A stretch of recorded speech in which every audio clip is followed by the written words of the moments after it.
con las cataratas. La catarata se define como la opacificación del cristalino. Ahora sí que pues su definición es muy simple porque realmente es algo bastante fácilmente comprensible, ¿no? El término de catarata. Esto se debe, ahora, ¿por qué se opacifica un cristalino? Por el cambio en la solubilidad de sus proteínas, ¿no?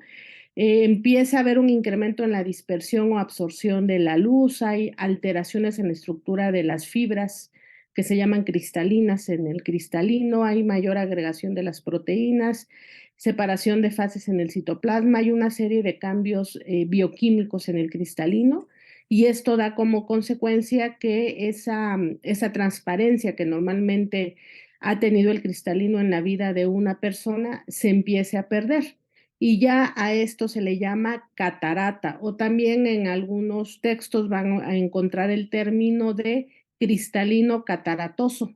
Es lo mismo, ¿no? Bueno, aquí podemos ver, ahorita vamos a ver más fotos obviamente, pero acá podemos ver la mejor forma para valorar una catarata es a través de un examen que hacemos que se llama fondo de ojo, que consiste en poner unas gotas que se llaman tropicamida con fenilefrina. Estas gotas hacen que se dilate la pupila y de esta manera es como se alcanza a apreciar mucho mejor en qué etapa o en qué fase se puede encontrar una catarata. Ya obviamente uno como oftalmólogo con la experiencia, uno puede ver que hay catarata aún sin dilatar la pupila. O sea, cuando un paciente llega y lo reviso en la lámpara, no llega con la pupila dilatada. Yo ya me doy cuenta que tiene catarata, pero inclusive yo le explico, ¿sabe qué? Necesito hacer un examen de dilatación de la pupila para que pueda yo valorar exactamente en qué fase y en qué etapa está la catarata para yo poderle explicar cuál es el mejor tratamiento. Si no dilatamos la pupila, nos perdemos de muchas cosas, o sea, inclusive forma parte del examen preoperatorio que se le tiene que hacer a un paciente, porque al dilatar la pupila nosotros nos vamos a dar cuenta qué tanto dilata la pupila. Hay pupilas que no dilatan mucho y eso cambia el pronóstico y cambia la técnica que nosotros vamos a emplear, ¿no? Para hacer una cirugía lo más segura posible, una cirugía de catarata, debemos de tener la máxima dilatación pupilar, si no se nos puede complicar la cirugía. Cuando no dilata solita la pupila, hay instrumentos que nosotros tenemos, instrumentos quirúrgicos que se llaman dilatadores pupilares. Y a través de estos instrumentos nosotros abrimos mecánicamente la pupila para facilitarnos la cirugía. Siempre en cirugía, muchachos, se vale y es totalmente, ahora sí que recomendable facilitarnos la cirugía. No tenemos por qué complicarnos, o sea, ya atrás quedó pues la gente fantoche, ¿no? Que siempre dice, a mí ponme lo más difícil, ¿no? Pues sí, o sea, hay casos que de por sí, por la naturaleza misma de la patología, van a ser casos difíciles. Pero obviamente, si yo tengo una pupila de este tamañito, ¿no? Y quiero intentar operar ahí, en ciertos casos no va a haber de otra, pues si vamos a tener que operar en esas condiciones sin ni modos. Pero si en la actualidad, en la modernidad, tenemos un instrumento que se llama dilatador de la pupila, por Dios, o sea, utilícenlo, ¿no? O sea, si en cirugía tenemos que echar de la mano siempre de la tecnología más nueva, que en teoría la tecnología más nueva nos facilita más la cirugía, ¿no? Que a lo mejor hace 20, 30 años no había esos instrumentos y no voy a estar operando como hace 20, 30 años. Esa es una ley que debería de imperar en todo cirujano, no solamente de los ojos, ¿no? Sino si ustedes se van a dedicar a algo quirúrgico, siempre busquen lo más nuevo, muchachos, lo que les pueda a ustedes facilitar más la cirugía y que como consecuencia tenga un mejor o mayor beneficio en sus pacientes, ¿no?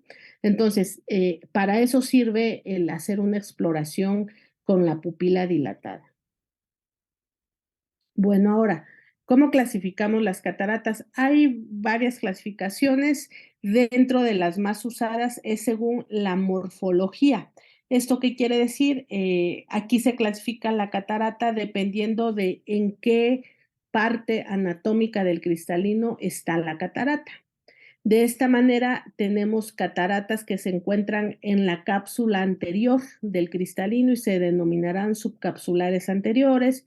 También hay cataratas de predominio subcapsular posterior, o sea, en la cápsula posterior o en la corteza del cristalino se le llamará cortical, en el núcleo se le llamará nuclear. Hay unas cataratas muy específicas que se llaman en árbol de Navidad, son muy raras de ver, pero cuando se ve, inclusive hasta habrá que tomarle fotos, como ahorita les voy a enseñar alguna catarata en árbol de Navidad. Vamos a empezar a ver algunos ejemplos de los principales tipos de catarata. La catarata subcapsular posterior, como les comentaba yo, en este tipo de catarata predomina la opacificación de la cápsula posterior. No quiere decir, muchachos, que no puedan existir cataratas en donde esté opaco, pues todo, ¿no? O dos partes. Por ejemplo, hay cataratas en las que esto opaca la cápsula posterior y el núcleo, o la cápsula anterior y la corteza. O sea, las combinaciones pueden ser múltiples, no crean que nada más va a haber subcapsular posterior y no va a haber nuclear, ¿no? Al mismo tiempo puede estar opaco el núcleo y la cápsula posterior, obviamente, ¿no? Este tipo de cataratas tiene un aspecto vacuolado o como granular, se va a parecer a una placa. Aquí estas fotos que les estoy presentando son tomadas de frente. Algunas cataratas suelen valorarse mejor si hacemos la lámpara de hendidura en forma de haz, ahora sí que así como de ladito, un haz de luz. Algunas se verán mejor con la foto así, totalmente de frente el haz de luz, ¿no? Como en esta. Ahí, si ustedes pueden ver, se ve la opacidad como en forma de una placa. También la clasificación, ya una vez teniendo que es de la cápsula posterior, esta generalmente puede tener 4 grados de avance. Nosotros lo dividimos en cruces, ¿no? Cuando le ponemos catarata subcapsular posterior una cruz, quiere decir que apenas está empezando la catarata. Cuando le ponemos 4 cruces, quiere decir que toda la cápsula posterior está opaca. Esta catarata, así como yo la veo, está más o menos de 1 a 2 cruces, no está tan grande la catarata, ¿no? Este tipo de catarata tiene un efecto más profundo, o sea, va a afectar más la visión que una catarata en donde nada más está opaco el núcleo. Cuando se opaca el núcleo, generalmente permite tener mejor visión. Estos pacientes van a tener muchas molestias, sobre todo cuando está miótica la pupila. La visión cercana suele estar bastante afectada, porque acá, por ejemplo, en esta pupila, pues la pupila está abierta, está dilatada, pero imagínense cuando la pupila se cierra, el paciente únicamente va a estar viendo esa placa, esa mancha, ¿no? Entonces hay pacientes que me dicen, doctor, es que veo una mancha y me abarca pues todo mi campo visual. A veces cuando les dilato la pupila me dicen, ay, doctora, ¿qué me hizo? Como que estoy viendo mejor a los lados, arriba. No, o sea, les digo, simplemente le dilaté la pupila, pero obviamente ese no es el tratamiento. Ha habido pacientes que me han dicho, ay, pues recéteme esa gota para que todo el tiempo tenga yo la pupila dilatada. Obviamente ese no es el tratamiento, ¿no? Y uno les explica por qué no pueden andar con la pupila dilatada y la visión cercana se les afecta más porque pues la pupila está chiquita, ¿no? Entonces cuando ellos intentan leer, lo único que van a estar viendo es esa placa que se ve ahí. Obviamente en cataratas más avanzadas pues se va a ver una placota, ¿no? Y los pacientes no van a ver pues prácticamente nada o se les va a dificultar mucho. Estos pacientes son los que primero acuden, fíjese. A mí me toca ver, por ejemplo, pacientes con una catarata nuclear que hasta yo las veo así avanzadísimas, ¿no? Y apenas el paciente me dice, pues vengo porque como que estoy viendo borroso. Pues ya uno les dice, está durísima su catarata, hay que operarlo ya, pero no se dan cuenta tan pronto. En cambio, estos pacientes a veces, sobre todo los pacientes que son muy observadores o que laboralmente son muy activos, pues con una plaquita que empiece a aparecer en la cápsula posterior, inmediatamente se dan cuenta, ¿no?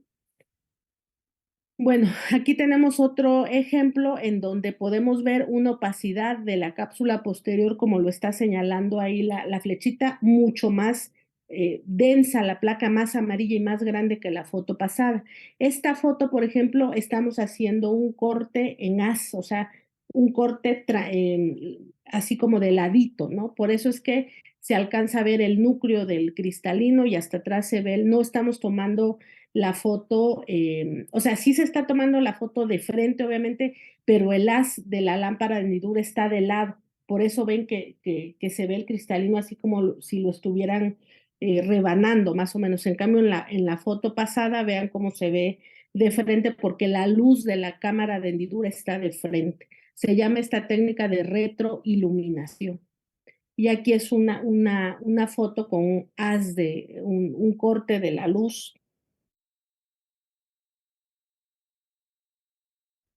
Aquí tenemos otra foto en retroiluminación, en donde podemos ver otra forma, o sea, no hay una forma específica, pues, que las opacidades van a ser igualitas, no, o sea, hay un N número, o sea, hay un número ilimitado de formas que pueden adaptar las distintas cataratas, porque depende mucho del tipo de catarata, de la etapa en la que agarremos o veamos por primera vez esa catarata. Aquí tenemos una catarata subcapsular posterior. Si ven, esta se ve así como rayos, más o menos, no se ve tanto en forma de placa. Claro que al ir avanzando este tipo de catarata, pues se puede finalmente formar, se puede ser más confluente las opacidades y finalmente formar una placota, ¿no? Si se dejara avanzar esta catarata. Bueno, ahora la catarata nuclear en donde predomina, si se dan cuenta ahí en la foto, igual tenemos una foto así con el haz de la lámpara de hendidura en forma diagonal y vean cómo en el centro se ve un disco ovalado como más gris verde. Ese es el núcleo que está opaco. Diferente se ve esta catarata a esta, por ejemplo, o a esa, ¿no? Aquí, por ejemplo, el núcleo, fíjense, comparen el núcleo de esta foto, se ve transparente, o sea, como que se transparenta y vean acá cómo se ve amarillo verdoso, porque aquí ya tenemos una esclerosis nuclear, así se le llama, o sea, una opacificación del núcleo.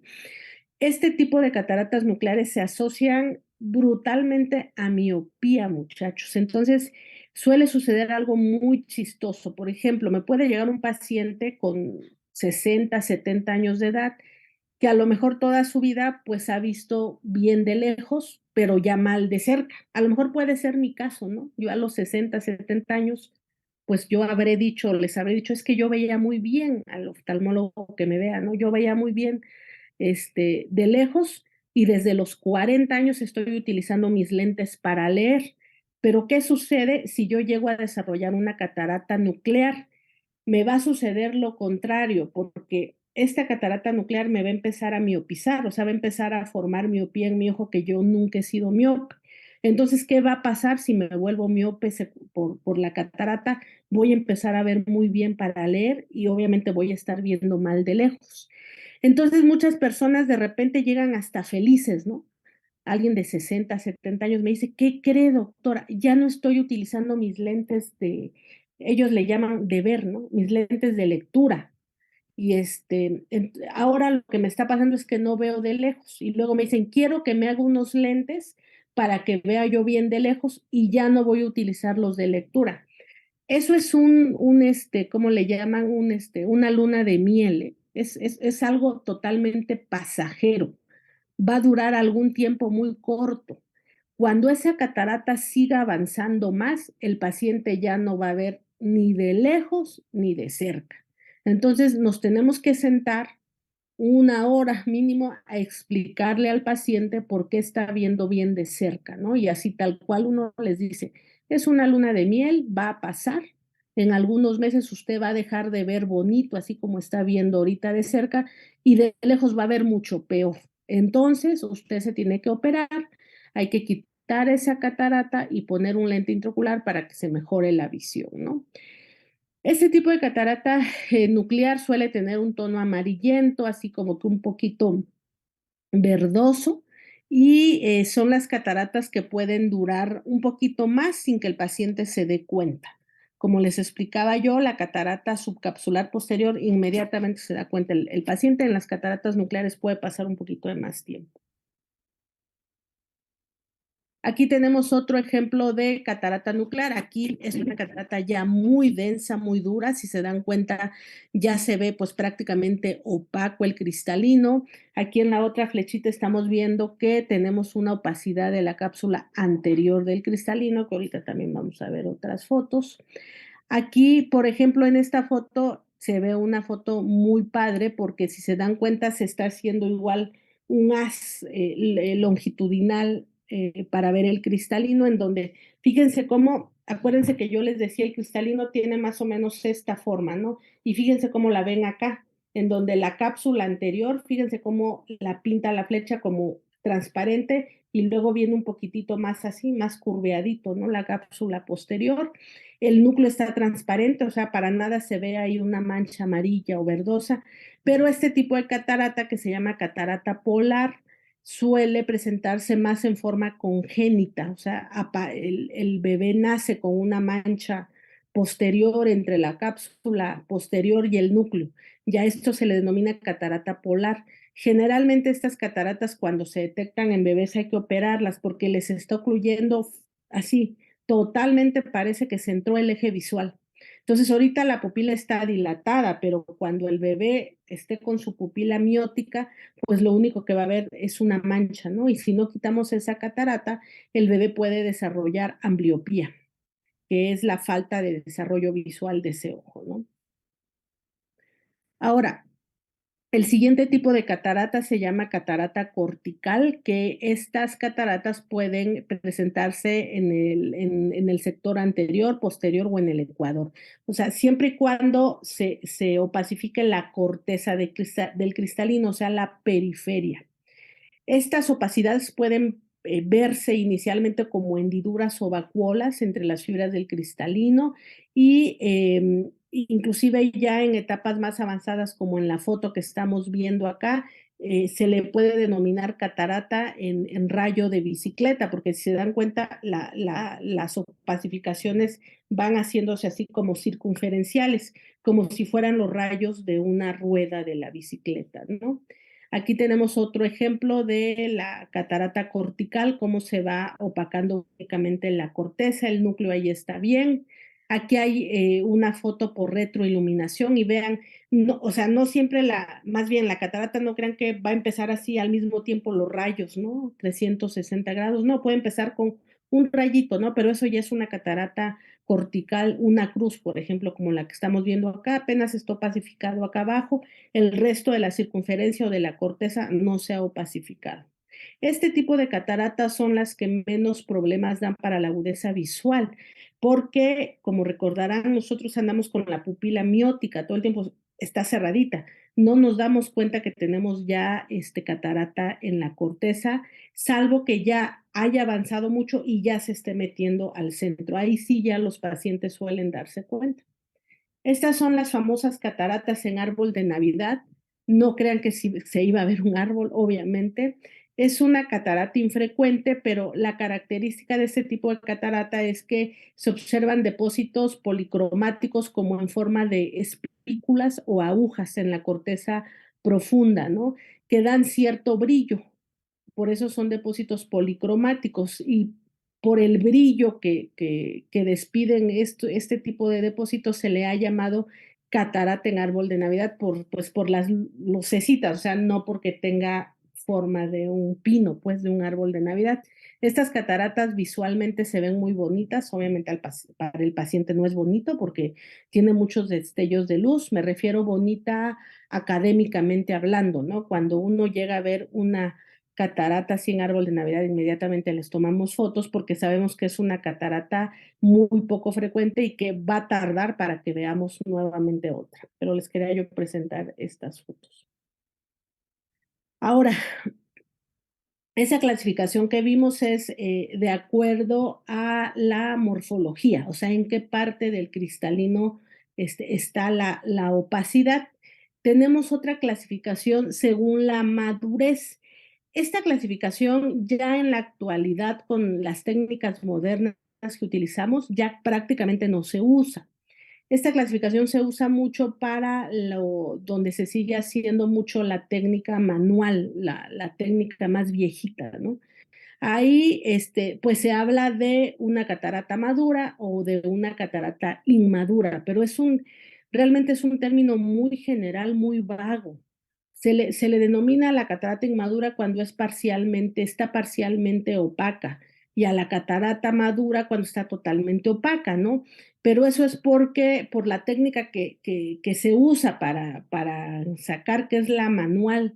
Eh, por ejemplo, los compañeros oftalmólogos que son más grandes y que nada más operaron con esta técnica, ellos les decían a sus pacientes, espérese, no se opere, les decían o les dicen, espere a que su catarata madure o esté madura, ¿no? Ya, obviamente, nosotros que hacemos las técnicas nuevas, no, hombre, pero para nada, o sea, nosotros ya ni manejamos esos términos, ¿no? Porque el hecho de que ya la catarata esté, como le llamaban, madura, quiere decir que ya llegó al máximo grado de opacificación y esa catarata, pues efectivamente nada más podrá ser removida en forma manual, que ahorita van a ver las diferencias, ¿no? En cambio, cuando no se deja avanzar tanto una catarata, se puede operar con las técnicas más modernas que se llaman de facoemulsificación. Hay otro término que se llama catarata hipermadura, que esto inclusive pasó de la madurez. Ya hay una contracción de la catarata, empiezan a aparecer arrugas en la cápsula anterior porque ya esa catarata está hipermadura. Y la catarata morganiana, aquí se empieza a ver una licuefacción total de la corteza, o sea, como que se empieza a licuar la corteza y eso hace, como ven en la foto de la derecha abajo, que el núcleo se hunda, como que se cae el núcleo, se anda como peloteándose en la cápsula del cristalino, ya porque la corteza ya se está licuefactando. Este grado de catarata, pues son cataratas ya muy crónicas, ¿no? O sea, ya en la actualidad, pues no se debe de dejar avanzar tanto una catarata, se debe de operar mucho antes. Hay otra clasificación de cataratas que se refiere a la asociación a ciertas enfermedades. Por excelencia, la enfermedad que más frecuentemente puede causar catarata es la diabetes mellitus, por mucho, muchachos. O sea, pregunta de examen. ¿Cuál es la enfermedad sistémica más frecuentemente asociada a catarata? No me vayan a poner distrofia miotónica, por favor. O sea, la enfermedad más frecuentemente asociada es la diabetes mellitus y hasta es pregunta de examen nacional, ¿eh? Esta enfermedad, ¿cómo afecta pues al cristalino? Bueno, pues va a afectar el índice de refracción y la acomodación, que ya vimos a qué se refiere acomodación.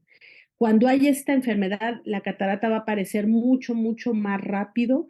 Eh, la catarata, de acuerdo a la edad, que es otra clasificación, en mayores de 60 años se le denomina catarata senil y es muy frecuente que suceda por la edad. Pero cuando una catarata sucede antes de los 60 años, hay que investigar por qué. Generalmente es porque el paciente es diabético y así de esta manera, no hombre, pues a mí me ha tocado operar pacientes ya de 20 años, de 30 años, ya con cataratas y bien avanzadas. Esto es porque a lo mejor llevan pues ya muchos años con la diabetes y mal cuidada. Obviamente, bueno, la diabetes mellitus es la enfermedad más frecuentemente asociada que puede provocar catarata. Hay otras enfermedades más raras, como la distrofia miotónica. Esta enfermedad va a dar opacidades iridiscentes en la corteza, ¿no? Que van a evolucionar a catarata subcapsular. La dermatitis atópica, acuérdense que también la dermatitis atópica está asociada a conjuntivitis atópicas, que fue lo que vimos. Este tipo de enfermedades van a provocar más frecuente catarata, igual en la cápsula posterior del cristalino y también la neurofibromatosis tipo 2. Aquí podemos ver unos ejemplos de cataratas asociados a ciertas enfermedades. Vean cómo tenemos aquí en el lado derecho una placa en la cápsula anterior, es una placa bastante blanca, pero también vemos el cristalino que ya se ve bastante opaco. Es una catarata muy avanzada ya, ¿no? Otro tipo de cataratas que podemos ver son las cataratas traumáticas. Estas, pues obviamente, como su nombre lo dice, están relacionadas directamente a traumatismos, generalmente cuando las lesiones fueron penetrantes, ¿no? Inclusive también los traumatismos no penetrantes pueden dar cataratas simplemente por una intensidad fuerte del golpe, ¿no? Aquí podemos tener los traumatismos pueden dejar una impronta del pigmento del iris en la cápsula del cristalino. Así podemos nosotros sospechar, aunque el paciente nos diga, no, es que nadie me pegó, es que si hay una impronta de iris, del pigmento del iris en el cristalino, seguramente fue un golpazo, o sea, un puñetazo que le dieron, porque ahora sí que se compactaron todos los compartimentos del ojo y el iris dejó en forma de impronta el pigmento sobre la cápsula anterior del cristalino. Cuando vemos ese pigmento se le llama anillo de Bocius. También podemos tener catarata traumática secundarias a rayos ahora con estas lluvias. Las radiaciones también pueden causar catarata. Esto de radiación infrarroja son más, en la actualidad más raro, porque eso se daba mucho en los sopladores de vidrio, que ahorita ya no hay tanto esa ocupación. Aquí podemos ver algunos ejemplos de catarata. Vean en la foto de la derecha arriba, ese anillo de pigmento que se ve en la cápsula anterior del cristalino nos está diciendo que ese ojo sufrió un traumatismo y por eso quedó ese anillo que se llama anillo de Bocius. En la foto de arriba de la izquierda, ahí tenemos un trauma penetrante. Vean aquí abajo en la córnea se ve una mancha blanca más abajito. Ese es una herida, o sea, algo penetró al ojo, dejó la herida en la córnea y dejó también la herida en la cápsula del cristalino. Esta catarata, esta foto se tomó inmediatamente después del trauma, porque si se hubiera tomado a las horas o a los días del traumatismo, ya estuviera todo blanco el cristalino. Cuando son cataratas traumáticas por una herida penetrante, hay que operar lo más pronto posible la catarata, porque si no, en cuestión de horas o días, esa catarata se va a opacar. Hay cataratas también inducida por fármacos. El número uno en la lista son los esteroides. Los esteroides, el tipo de catarata que van a dar es una opacidad subcapsular posterior. Eh, Aquí para nada existe una dosis que yo les diga, a partir de esta dosis se forma catarata y a partir de... No, no, no, no. Los esteroides son medicamentos maravillosos. A mí me encantan los esteroides por su potencia, por lo buen medicamentos que son. Tienen sus efectos secundarios, claro, pero como todo hay que saberlos recetar y cuando el beneficio supera el riesgo, ni modo, o sea, hay que tomarlos. O sea, hay pacientes que dependen de los esteroides o su vida depende, ¿no? Entonces no me voy a estar preocupando por la catarata, muchachos, por favor. O sea, díganle a sus pacientes, si hace catarata, no se preocupe, se le opera con la técnica más moderna y el lente más moderno y va usted a quedar viendo 20/20. Pero si no se toma usted su esteroide, se va a morir. Así de sencillo. Entonces, no le tengan miedo. Claro, siempre un esteroide tiene que ser recetado y manejado por un médico que sepa de su área, muchachos. Aquí lo malo es que pues los pacientes empiecen a automedicar medicamentos que contengan esteroide o peor aún, hay muchos medicamentos que ni se sabe, o sea, ni saben los pacientes que lo que les están dando tienen esteroides. O sea, no hay como tomar un medicamento que atrás de la información, en la información de la cajita, tenga qué contiene ese medicamento. Pero si a mí me dicen, tómate esta capsulita roja, pues no, o sea, yo no sé qué tiene, ¿no? Déjenme cerrar acá un aviso que me está saliendo. Ya. Entonces, pero sí, o sea, dentro de los medicamentos, los esteroides son los que más catarata pueden formar. Hay otros medicamentos como la clorpromacina, que va a dar depósitos finos, amarillentos, el busulfano, que ya prácticamente no se usa, la miodarona sí se usa todavía bastante. Este medicamento puede dar depósitos anteriores en la cápsula anterior o en la córnea, también se puede depositar la miodarona. Las sales de oro también pueden dar depósitos subcapsulares que ya no se ocupa tanto, ¿no? Eh, Aquí tenemos una catarata. capsular posterior inducida por esteroide. Entonces se empieza a formar una placa en la cápsula posterior. Bueno, muchachos, nos vamos a quedar hasta acá. Mañana no los veo miércoles. Nos vamos ya todo lo que vimos pues fueron las cataratas, los tipos de catarata. Vamos a ver otro tipo de catarata que son las cataratas secundarias a enfermedades propias del ojo. Vamos a ver algunos ejemplos y ya, bueno, lo acabamos de ver. Las uveitis anteriores es una inflamación del ojo que súper frecuentemente puede causar una catarata secundaria. Esto es debido a todos los cuadros inflamatorios que se van presentando en las uveitis. El glaucoma de ángulo cerrado o los ataques agudos de glaucoma, también se le conoce así, altamente frecuente que puedan formar catarata, ¿no? Y la miopía alta para los que son miopes. Más frecuentemente los miopes pueden desarrollar opacidades de la cápsula posterior o esclerosis nuclear, pero no se asusten. Si no hay ninguna otra enfermedad, la van a desarrollar después de los 60 años, ¿no? Pero sí es un poquito más frecuente en miopes altos que en los que no tienen miopía. Bueno, ahora sí, mañana vamos a ver, aquí tenemos algunas fotos de placas en la cápsula posterior, en la foto de acá, de arriba, una catarata subcapsular posterior. Aquí en esta foto de la derecha tenemos un ojo que se ve que tuvo un ataque agudo de glaucoma porque dejó como puntitos que se llaman Glaucomflecken, que eso se ve muy frecuentemente en los ataques agudos de glaucoma. Y en la foto de acá abajo vemos una catarata secundaria a uveitis. Luego se ven ciertas características físicas en el ojo de un paciente que ha tenido uveitis anteriores de repetición. Bueno, mañana vamos a empezar a ver el tratamiento quirúrgico de la catarata, perdón, el miércoles. ¿Hasta aquí alguna pregunta, muchachos? No, doctora. No, doctora.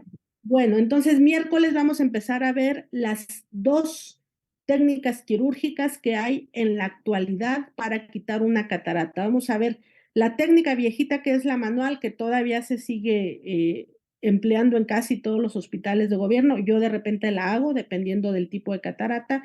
Y la técnica nueva, que esa es mi favorita, que la hago en el 98% de los casos, que es la facoemulsificación, que es la técnica más moderna. Nos vemos miércoles, muchachos.